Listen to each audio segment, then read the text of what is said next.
नमस्कार और स्वागत है आपका इस खास शो दिवाली से दिवाली तक में। मैं हूं अनुज सिंघल और मेरे साथ आज जुड़े हैं म्यूचुअल फंड इंडस्ट्री के दो दिग्गज, नीलेश शाह, एमडी और CEO Kotak Mahindra asset management company से, और A Balasubramaniam, MD and CEO Aditya Birla Sun Life mutual fund की तरफ से। आप दोनों का बहुत बहुत शुक्रिया यहाँ आने के लिए। और CNBC आवाज़ पर ये मेरा पहला दिवाली स्पेशल है, तो उसके गेस्ट बनने के लिए नीलेश भाई, Bala, thank you very much. Thank you Anuj भाई, आपको और आपके सभी दर्शकों को दिवाली की हार्दिक शुभकामनाएं। तो नीलेश भाई, मूड कैसा है? क्योंकि लास्ट दिवाली से इस दिवाली तक मार्केट ने बहुत कुछ झेला है। एक वॉर झेली है, लास्ट में कोविड से थोड़ी सी रिकवरी हो रही थी, वो झेला है, और भी काफ़ी FI की इतनी अग्रेसिव और ब्रूटल सेलिंग झेली है।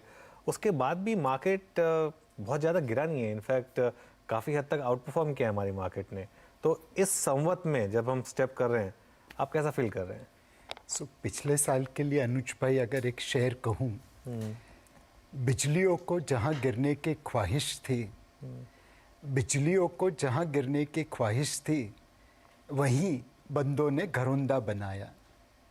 वाह। लास्ट साल की मार्केट कुछ इस तरह रही, एक के बाद एक बिजली गिरती रही, और जो बंदा या बंदी वहाँ पे खड़ी रही, उसी ने पैसा बनाया है। अगला साल भी कुछ ऐसा ही लगता है। पिछले साल को जिन्होंने डिस्टर्ब किया मार्केट को, वो सारे फैक्टर अगले साल में भी रहने वाले हैं। रशिया यूक्रेन फरवरी से चालू हुआ, अब भी चालू है। इकोनॉमिक रिकवरी, बाहर के फैक्टर जैसे ऑयल प्राइस हुए, US फेड की इंटरेस्ट रेट मूवमेंट हुई, महंगाई की मार हुई, उससे इन्फ्लुएंस रहेंगे। तो ये सारे फैक्टर मार्केट को ज़रूर इम्पैक्ट करते रहेंगे। बट एक विदेशी निवेशक ने मुझे बहुत अच्छी तरह समझाया, जब मैं उन्हें पिच कर रहा था भारत के बारे में, तो कहा कि on a 1 year forward basis हम लोग दुनिया से बहुत एक्सपेंसिव है। हम जनरली 40% प्रीमियम पे ट्रेड करते हैं इमर्जिंग मार्केट से, अब 86% प्रीमियम पे है। तो ऑन अ 1 ईयर बेसिस हम एक्सपेंसिव है। उसने मुझे सिखाया कि नीलेश भाई नज़रिया बदलिए। On a 1 year basis India might be the most expensive market, but 5 साल पे सबसे सस्ता है। हाँ। तो ये कश्मकश मार्केट में जारी रहेगी पिछले साल की तरह, बट जो घरौंदा बनाएंगे वो यहाँ पे पैसा जरूर बनाएंगे। ओके, जो घरौंदा बनाएंगे वो पैसा जरूर बनाएंगे। तो घरौंदा लेकिन मतलब किस सामान से बनाना है, कि कौन कौन से इंग्रेडिएंट्स डालने उस घरौंदे में, नीलेश भाई? अनुज भाई, हम तो सालों से यही कह रहे हैं, अच्छे बिजनेस और अच्छे मैनेजर का कॉम्बिनेशन पोर्टफोलियो में आ जाए तो पैसा तो मार्केट अपने आप बना के दे देगा। वो कल भी सत्य था, आज भी सत्य है, और आने वाले कल को भी सत्य ही रहेगा। ठीक है। बाला, एक चीज़ जो बहुत क्लियर है कि इस मार्केट में डोमेस्टिक लिक्विडिटी बहुत स्ट्रांग है, और नंबर्स लगातार देख रहे हैं। पिछले महीने के नंबर्स भी काफ़ी स्ट्रांग लग रहे थे, एटलीस्ट एक्विटीज़ के। तो आपको लग रहा है कि मार्केट रेडी है कोई भी शॉक एब्जॉर्ब करने के लिए, जैसा कि मार्केट ने इस साल भी किया? आई थिंक जो नीलेश ने बताया था, जो इंडिया का जो कम्प्लीटली रिसेलेंट जो था लास्ट 1 साल से, that something has boosted the confidence. उसमें जो उम्मीद जो मार्केट में था, उम्मीद इंडिया के ऊपर जो था, that only got further strengthen. क्योंकि अभी तो सही मालूम पड़ रहा है, जो ग्लोबली आप दुनिया में पूरा देखते हैं, definitely India seems to be standing different from rest of the countries in the global market. That has boosted the confidence. Second is जो इन्फ्लेशन, महंगाई का जो फाइट जो ग्लोबली चल रहा है, इंडिया में भी इन्फ्लेशन क्या है, but is not as big as what you see in overseas market, that I can further boosted the confidence of people. And third is the liquidity. While become normally we see in the liquidity from 2 angles. एक तो saving जो public के पास जो है, that something comes to the market, retail participation that comes. Second is the liquidity, जो money market में liquidity जो है, दोनों में आप देखेंगे तो the money that is hands of people is only rising. क्योंकि इंटरेस्ट रेट बढ़ने के बाद भी उतना ऐसा अट्रैक्टिव नहीं हुआ that people have to actually move away from market to actually somewhere else. So that liquidity also is coming. तो रिटेल पार्टिसिपेशन का जो बहुत साल से अपने देश में मिसिंग था, that something got caught on in the last 1.5 year, that continues to be driver of the equity market. So मेरे हिसाब से even at the current market condition में, given the fact the last 1 साल में Indian का market जो out performance जो आया compare to global market, and Nilesh mention आप 1 साल का मत देखिए, 5 साल का देखिए, 10 साल का देखिए, now becoming more and more attractive. Plus global investors, I think specially the global leaders suddenly अभी आज के इंडिया के बारे में जो बात करते हैं, including the McKinsey CEO talking about not 10 साल का एक डिकेड का बुलिश नहीं बोल रहे हैं, he is talking about 100 years of story for India. That means the change of narrative completely changing towards India. वो मेरे साथ सब देखते हैं. Definitely I think the local investors, retail investors और म्यूचुअल फंड जो निवेश जो करते हैं वो खाली बढ़ते जा रहे हैं. That nothing but reflection of comfort, the money that they have in hand, disposable income. And third is actually underweight on investments in capital market assets में अंडरवेट जो है इतना मिलकर आई थिंक आ रहे हैं. मेरे हिसाब से आने वाले समय भी कंटिन्यू रहेंगी. चलिए आने वाले समय में कंटिन्यू रहेंगी. तो नीलेश भाई, एक इस मार्केट में इस दिवाली पे आप के हिसाब से सबसे बड़ा पटाखा कहाँ पे है? सबसे ज़्यादा जैसे कहते हैं एक धमाका कहाँ पे हो सकता है? सो धमाका मार्केट में ही होगा. हाँ. शायद जोर से फटेगा, शायद फुस हो जाएगा. एंड इसकी सारी चाल चलत एक्सटर्नल फैक्टर्स के ऊपर ज़्यादा डिपेंडेंट है.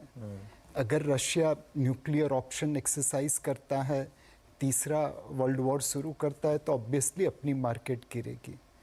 बट कल को उठ के रशिया में तख्ता पलट हो गया तो एक रिस्पाइट रैली आ जाएगी.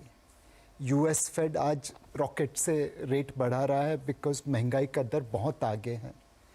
बट आज नहीं तो कल वहाँ पे भी बैंक ऑफ इंग्लैंड की तरह जाते थे जापान, पहुँच गए चीन, समझ गए ना होगा. अगर उन्होंने रेट काटने चालू कर दिए ग्रोथ को सपोर्ट करने के लिए, तब ऑटोमेटिकली अपनी मार्केट में रैली आएगी. सो इस बार मार्केट में वॉलेटिलिटी रहेगी. इस दिवाली हर निवेशक को यह प्रण लेना होगा कि मार्केट की वॉलेटिलिटी से मैं विचलित नहीं होऊंगा. मैं मार्केट की वॉलेटिलिटी में अपने आप को बेनिफिट कैसे मिले उसके ऊपर फोकस करूंगा. गिरती हुई मार्केट में मैं खरीदारी करूंगा. गिरती हुई मार्केट में खरीदारी करूंगा. तो बाला, आपके हिसाब से इस मार्केट में गिरावट अगर आए तो कहाँ तक आ सकती है? जो रीसेंट लोज थे हमारे, आपको लग रहा है कि वो फिर भी बचे रहेंगे? मार्केट का वर्स्ट खत्म हो चुका है? आई थिंक एक तो मार्केट इज ड्राइंग कंफर्ट, जो हिसाब से मार्केट जो चल रहा था. I think as we see at every level resistance है. That something is which is of course reflecting. Second, आप मार्केट के लिए आप कोई भी इंडेक्स का जो कॉम्पोजिशन बना हुआ, actually if you look at from the angle, there are 1 or 2 sectors in the market is a heavyweight in the index, such as like banking. So now seeing now credit growth is coming. So उसका वजह से उनका जो पहले जो last 2-3 साल से जो सफरिंग था, that is now changing. Second is this festival season is going to be different from what you have seen in the last 2 साल से. जो पैंडेमिक के बाद जो बिल्कुल सेल्स नहीं हो रहा था, आई थिंक ये साल pandemic related impact also come.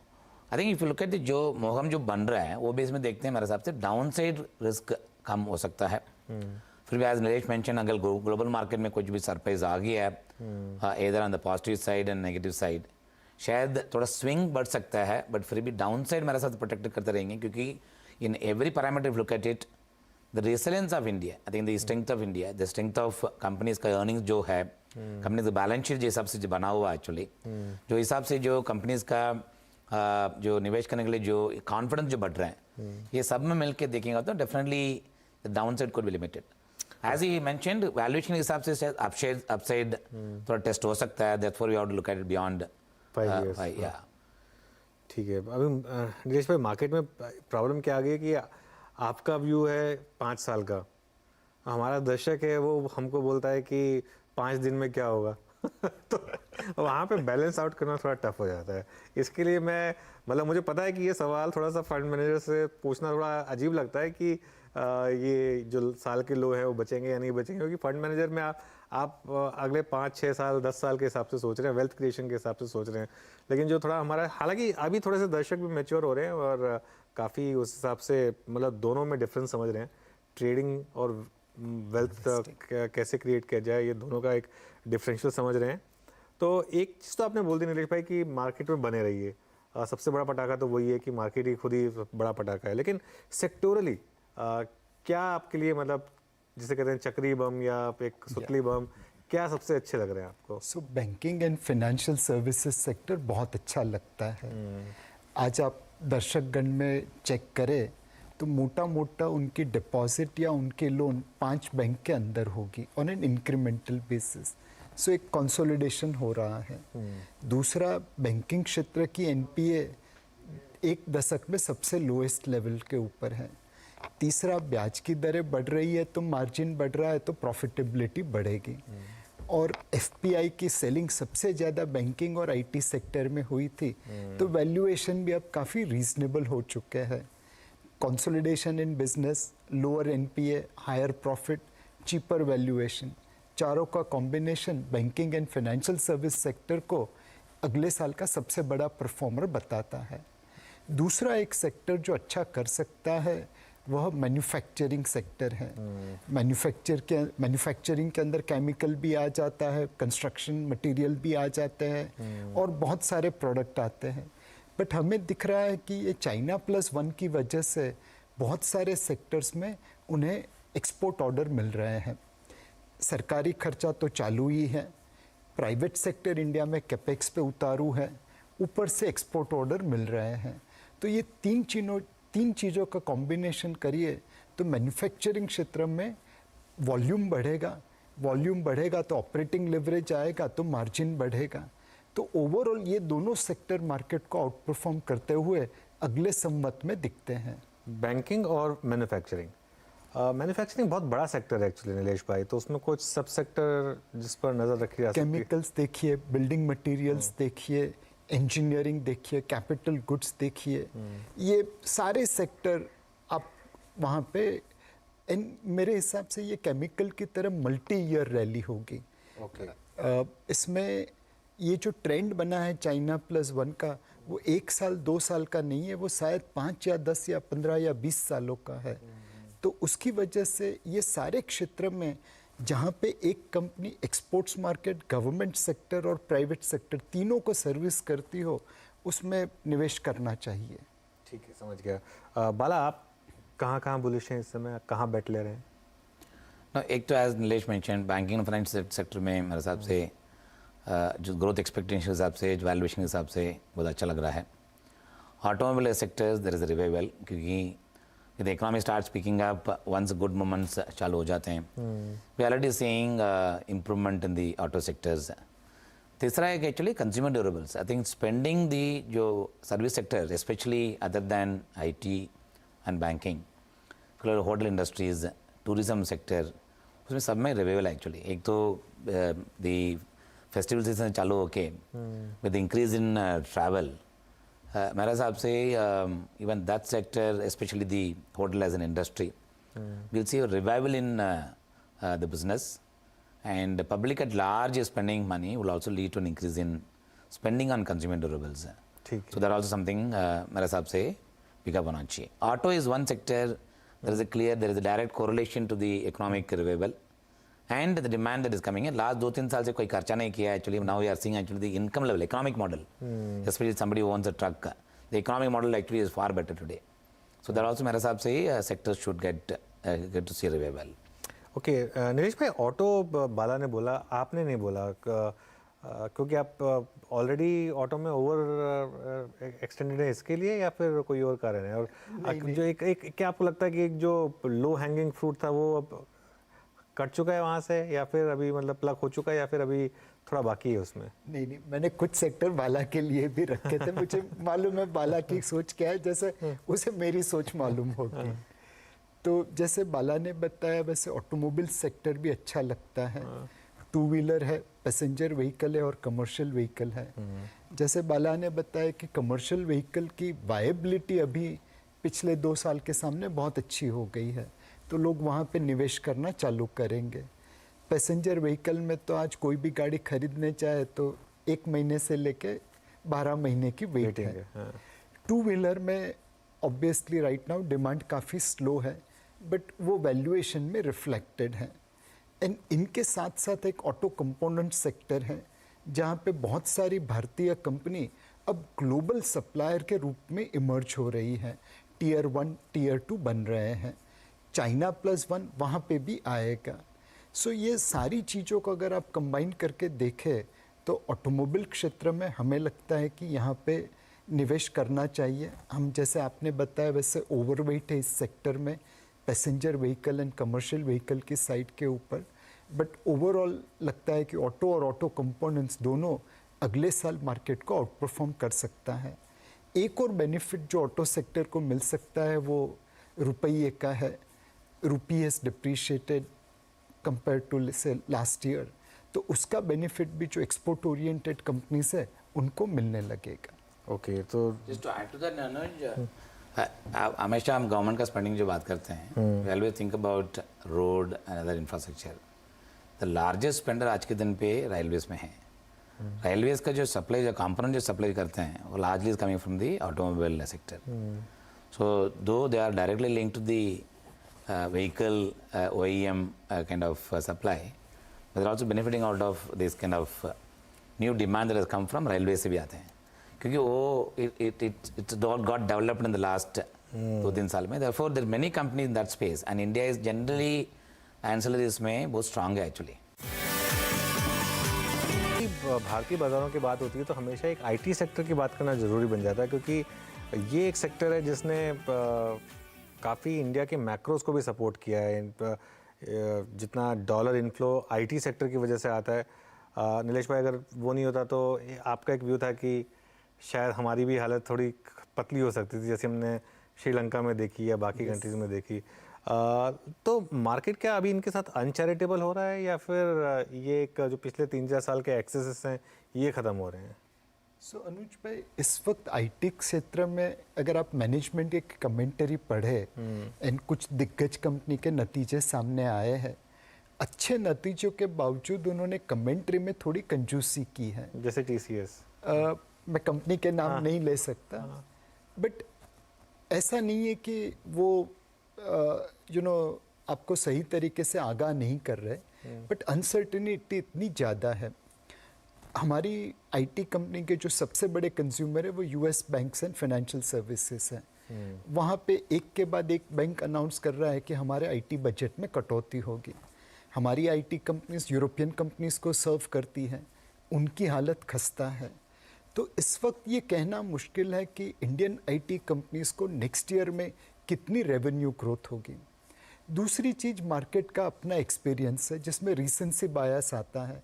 अगर मैंने पिछले 6 महीनों में किसी सेक्टर में पैसा बनाया है तो मेरा आउटलुक उसके ऊपर जनरली पॉजिटिव रहता है। पिछले 6 महीनों से आईटी सेक्टर में किसी ने पैसा नहीं बनाया तो वहीं पे भी थोड़े खट्टे अंगूर जैसा मूड बना हुआ है। ये दोनों चीज़ मिला के देख लो तो जब तक ये सर्टेनिटी नहीं आएगी कि कितनी रेवेन्यू ग्रोथ आएगी आईटी सेक्टर में, उनके शेयर को बाउंस बैक होना मुश्किल है। ठीक है बाला, एक और सेक्टर जो लग रहा था कि काफ़ी रिवाइव हो रहा है लेकिन स्टॉक्स ने उतना अच्छा किया नहीं, वो है रियल एस्टेट। इस पर क्या व्यू है अब आपका इस नए संवत में? रियल एस्टेट में इट्स समथिंग यूनिक है, कि लास्ट 4-5 साल से इन्वेंट्री के हिसाब से जो प्रेशर जो पहले था that got completely eased out. Second, the last 1 year with the state governments took initiatives to reduce the stamp duty and so on and so forth, उसका वजह से भी ये सेक्टर को बहुत फ़ायदा हुआ।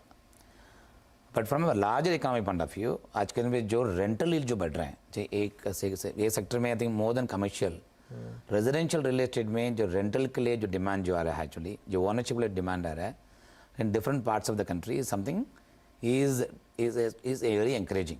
अगर उसके हिसाब से देखते हैं, plus also even the housing loan rates हैं, इतना इंटरेस्ट रेट बढ़ाने के बाद भी जो हाउसिंग लोन जो बोरोअर जो है उनके लिए जो इंक्रीज आया is not very large enough actually to reduce the demand. So from that angle if you see affordable housing में wherever the price range is in certain range, say 5,000 to 7,000 rupees kind of range, I think there is a demand. Ownership for owning housing is increasing. Therefore, ये sector actually has got corrected for a variety of reasons. But ये मेरे हिसाब से sometimes these sectors gets pushed up very aggressively क्योंकि ये growth permanent रहेंगे करके generally sectors gets pushed up. But इनका cash flow is something, though we know what is going to be the cash flow, but they of course go through the working capital keeps increasing and so on and so forth. Therefore, उसका valuation के हिसाब से impact हो जाते हैं. But this sector is something should be watched out from the ownership point of view. I think again one has to take आज के दिन पे जो पहले जो रियल एस्टेट में रिस्क तो जो चल रहा था, specially related to the consumer related grievances, वो मेरे हिसाब से पूरा बंद हो गया विद या करेक्ट। अनुज भाई, मेरा एक छोटा सा थंब रूल है, जिस क्षेत्र में बोरोअर की बोरोइंग रेट मैन्युफैक्चरर से कम हो उस क्षेत्र में जाने में ध्यान रखना चाहिए। ओके।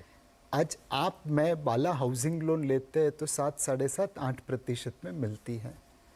रियल एस्टेट डेवलपर जब जाता है बैंक के पास या एनबीएफसी के पास पैसा लेने, तो वो 10, 12, 15, 20, 24, 30, 40% देता है। यह दिखाता है कि इस क्षेत्र में गवर्नेंस का कितना दारोमदार है। जब तक ये इक्वेशन चेंज नहीं होगा तब तक real estate sector secular growth नहीं दे पाएगा। ओके। उतार चढ़ाव आते रहेंगे, बट उन्हें अपना गवर्नेंस इतना ऊपर करना पड़ेगा कि उस क्षेत्र की कंपनियां की बोरोइंग कॉस्ट अपने कंज्यूमर की बोरोइंग कॉस्ट से कम हो जाए। चलिए ठीक है, एक लास्ट आपसे व्यू ले लेते हैं, फिर इस नए संवत में नीलेश, निवेशकों के लिए सबसे बड़ी एडवाइस क्या होगी आपकी? बाई ऑन डिप्स मार्केट है, करेक्शन में धैर्य मत खोना, खरीदते रहना। Eventually India growth story will play out. Okay, Bala? वैसे उम्मीद के हिसाब से करना चाहिए। लास्ट 2-3 साल जो हिसाब से कंसर्न जो था, आई थिंक मेरे हिसाब से वो सब पीछे हो रहा है। इंडिया मेरे हिसाब से उम्मीद का जो आ रहा है actually from a global point of view, India will do far better. So basis में आपको निवेश करते रहना चाहिए और पोर्टफोलियो बिल्ड करते रहना चाहिए लॉन्ग टर्म के लिए। चलिए इसी ऑस्पिशियस और ऑप्टिमिस्टिक नोट पर शो को समाप्त करते हैं। नीलेश, बाला, थैंक यू सो मच, आज आप यहाँ पर आए और हमारे साथ बातचीत की। और सभी दर्शकों को शो देखने के लिए शुक्रिया और बने रहिए CNBC आवाज़ के साथ।